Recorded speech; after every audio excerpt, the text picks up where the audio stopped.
আসসালামু আলাইকুম, আমি ডক্টর আদনান। ওয়ালাইকুম সালাম স্যার, আপনাকে কে না চিনে স্যার?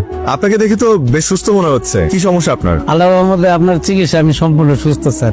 আলহামদুলিল্লাহ। তো আপনি এখানে কি করছেন? আজকে একটু দেখা করতে আসি স্যার, আপনাকে ধন্যবাদ দিতে আসছি। আপনার জন্য খুব ভালো মিষ্টি নিয়ে আসছি sir. Thank you so much. আসলে মিষ্টি খাই না, তারপর আপনি এনেছেন, আমি খুব খুশি হয়েছি। কার কাছে লাইছো শেষ না কেন? একটু পরে বুঝবেন কার কাছে নিয়ে আইছে। স্যার আপনার জন্য আমি নতুন জীবন পাইছি।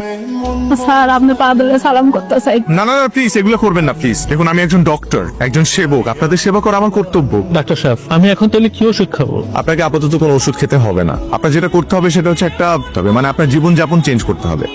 আপনারা জানেন একজন রোগী সুস্থ হওয়ার পিছনে তার সবচেয়ে বড় ভূমিকা কি? জানি ম্যাডাম, মনোবল। Very good. ওনার পেশাটা মাপো তো। কি অবস্থা এখন আপনার ছেলের? খাওয়া ঠিক মতো করে? রিপোর্টও ভালো। এই তুমি ফাইলটা মাপো। কি অবস্থা চাচা, কেমন আছেন? শ্বাস নিতে কষ্ট হয়? ঠিক আছে চাচা, আপনি ঘুমান তাহলে। শরীর ভালো আগের চেয়ে? ওনার যে সমস্যা ছিল, উনি যাই খেত ওনার বুক জ্বালা পোড়া করতো, অ্যাসিডিটি ফর্ম করতো আর বমি হয়ে বের হয়ে যেত। এটাকে মেডিকেল টার্মে কি বলে? Gastrointestinal disease. The clinical symptoms of this disease are abdominal pain, repeated diarrhea. আমার কথা তাহলে তোমার মনেও পড়ে? তোমার কি মনে হয় মনে পড়ে না? মনে পড়ে না। পেশেন্ট দেখতে আসছিলে নিশ্চয়ই, হুট করে আমার সাথে দেখা হয়ে গেল।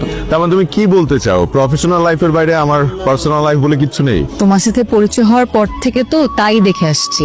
ম্যাডাম, তাহলে আমাদের প্রেম হলো কিভাবে বলেন তো? ভুলে গেছেন? গ্রুপ স্টাডি করতে করতে, নোটস শেয়ার করতে করতে আর স্কেলেটন নিয়ে পড়াশোনা করতে করতে এবার মনে পড়েছে? হিউম্যান সাইকোলজি আপনি খুব ভালো বুঝলেও হিউম্যান বডি পার্টস আপনি একটু কম বোঝেন। নাহলে এত রাগ অভিমান করতেন না। ম্যাডাম, এত রাগ অভিমান করা হার্টের জন্য ক্ষতিকর। হার্টে প্রেসার পড়ে। আমার হার্ট নিয়ে আপনার এত ভাবতে হবে না, আপনি আপনার পেশেন্টের হার্ট নিয়ে ভাবে। সারা, আমাদের প্রফেশনটাই তো এরকম। আমরা বেঁচে থাকি অন্যকে বাঁচিয়ে রাখার জন্য। এই যে মানুষগুলো অসুস্থ হলে সবকিছু ছেড়ে ছুড়ে আমাদের কাছে চলে আসে আমাদের ভরসা করে, আর আমরা আমাদের সময়, জীবন, স্বপ্ন সবকিছু ত্যাগ করে তাদেরকে সুস্থ করে তুলি। এটা আমাদের দায়িত্ব না, কর্তব্য না?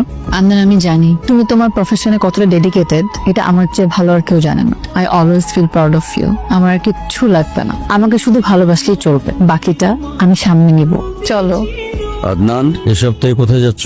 শিবপুর নামে এক থানায় যাচ্ছি। ওখানকার চিকিৎসা ব্যবস্থা নাকি খুবই খারাপ। ভালো ডাক্তার যায় না, হসপিটাল একটা আছে ওটা না থাকার মতোই। মানুষজন নাকি খুব কষ্টে আছে। তোমার নিজের গ্রামের মানুষ তো আরো বেশি কষ্টে আছে। চিকিৎসার জন্য ওদেরকে শহরে যেতে হয়। অবহেলায় রোগ পুষে রেখে দিনকে দিন মারা যাচ্ছে। আর যেহেতু আমি ওই গ্রামের ছেলে, তারা আমাকে ফোন করে প্রায় বলে যে আমার ছেলে এত ভালো ডাক্তার, অথচ তাদের জন্য কিছু করছে না। বাবা, আমি তো মানুষ একটা, কত দিকে যাব? সপ্তাহে 6 দিন হসপিটালে ডিউটি করি, একদিন ছুটি পাই। সেই একদিনও আমি বিভিন্ন জেলায় ঘুরে বেড়াই সুবিধা বঞ্চিত মানুষদের সেবা দেওয়ার জন্য। তুই কথা বলতে বাবা, আমি তো শুধুমাত্র আমার গ্রামের মানুষদের জন্য ডক্টর হইনি।